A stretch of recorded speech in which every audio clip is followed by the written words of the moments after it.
Notre mouvement rassemble des personnes parmi les plus pauvres. Nous plaidons pour une prise en compte valable de l'ensemble de la population. Il faut comprendre nos interpellations au travers des luttes et des espérances que nous portons quotidiennement. Nous les portons malgré le mépris et l'injustice. Nos solidarités sont trop souvent réprimées. Pourtant, nous savons que c'est un élément essentiel pour garantir la sécurité d'existence.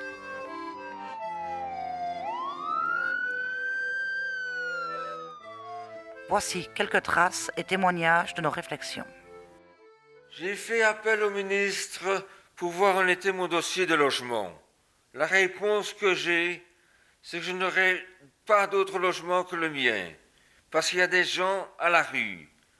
Je sais, mais moi ici, je n'ai plus de chauffage, je n'ai plus d'eau chaude et l'humidité dans la chambre. Je suis tout le temps malade.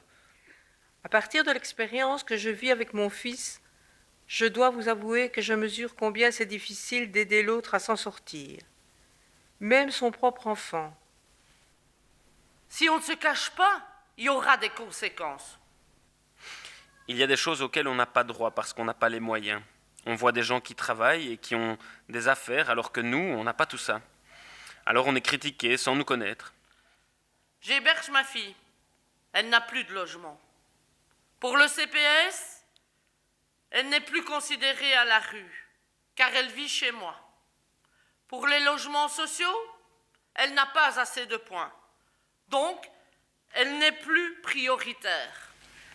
Début septembre, la police est venue chez nous parce que, disait-elle, notre enfant était clairement en danger. Le médecin de l'hôpital n'a pas accepté notre refus de faire un test, alors que nous avions le choix en tant que parents. On ne trouve pas de logement pour notre famille. On est en maison d'accueil. Ce n'est pas facile à vivre. Ils contrôlent tout, même l'éducation des enfants, jusqu'à imposer le SAJ, les psychologues. Ils ne laissent pas de place au papa. On ne peut pas faire ce qu'on veut en famille. On est trop contrôlé. Ça fait 57 jours que je travaille en entreprise. J'ai été appelé au bureau. On m'a dit que j'étais viré.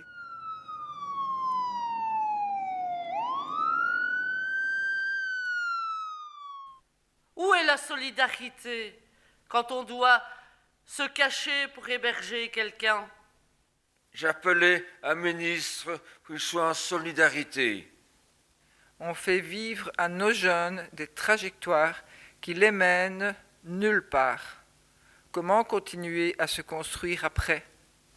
Je l'ai expérimenté dans mon combat quotidien depuis très longtemps. C'est vraiment une question de dignité.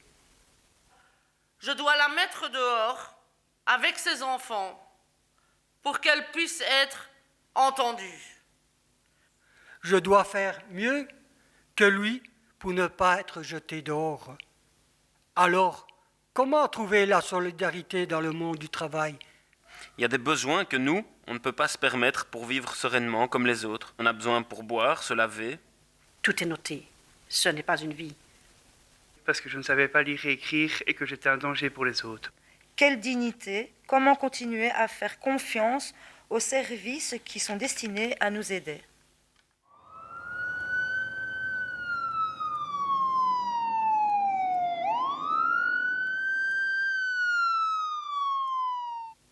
J'ai demandé des informations, des conseils à plusieurs institutions. J'ai eu plusieurs versions pour des solutions. Moi, je vois surtout qu'on sera toutes les deux sanctionnées. Un coup de fil de sa part et notre enfant est clairement en danger. La police chez nous le regarde de la méfiance du quartier dans lequel nous venons d'arriver. Le passé et toutes ces souffrances qui nous reviennent en pleine figure. Ce qui compte pour les entreprises, c'est le rendement. Et nous devons agir et penser comme l'entreprise. Et nous en perdons notre identité humaine. Le coût du gaz, de l'électricité, de l'eau, il devrait diminuer et ne pas taxer à autant pour nous. Ce sont des trucs de base qu'on a besoin pour vivre. Mais pour nous, c'est beaucoup trop pour nos revenus. on n'a plus le droit à rien, bien souvent, même le regard des autres. On est diminué, ici on est considéré comme cohabitant ou comme quelqu'un, tu héberges, donc tu as plus de revenus, donc on t'en enlève. Tu es beaucoup discriminé, quoi.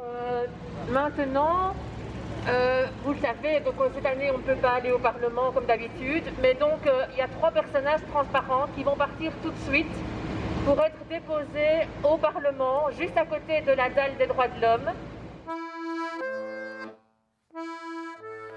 Dur est l'exercice de conclure ce temps de prise de parole. En effet, ce débat ne pourra se clore tant qu'il n'y aura pas de prise en considération valable de l'ensemble de la population. Notre société est contrainte de se poser des questions fondamentales. Nous souhaitons, dans ce débat global, apporter la voix de toute notre citoyenneté. La période actuelle sera très certainement, pour les plus pauvres, synonyme de miettes. La question se pose. Est-ce la bonne direction? La réponse est clairement non. La parole des opprimés est essentielle pour plus de justice pour tous et que chacun soit pris en considération. Nous voulons une société solidaire. Nous voulons des changements radicaux, structurels, et nous le voulons maintenant. C'est notre devoir. Les changements dépendent de nous, de vous, de tous, et du choix de société que nous allons faire. Elle est là. Elle est toujours là.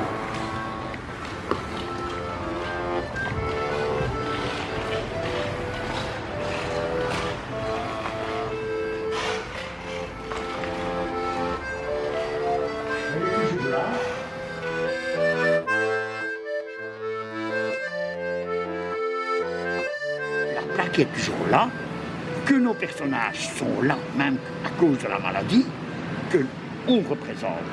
Les personnages sont là, à l'intérieur, parce que c'est un bâtiment qui est fait pour les pauvres. C'est un bâtiment dans un hôpital pour les pauvres.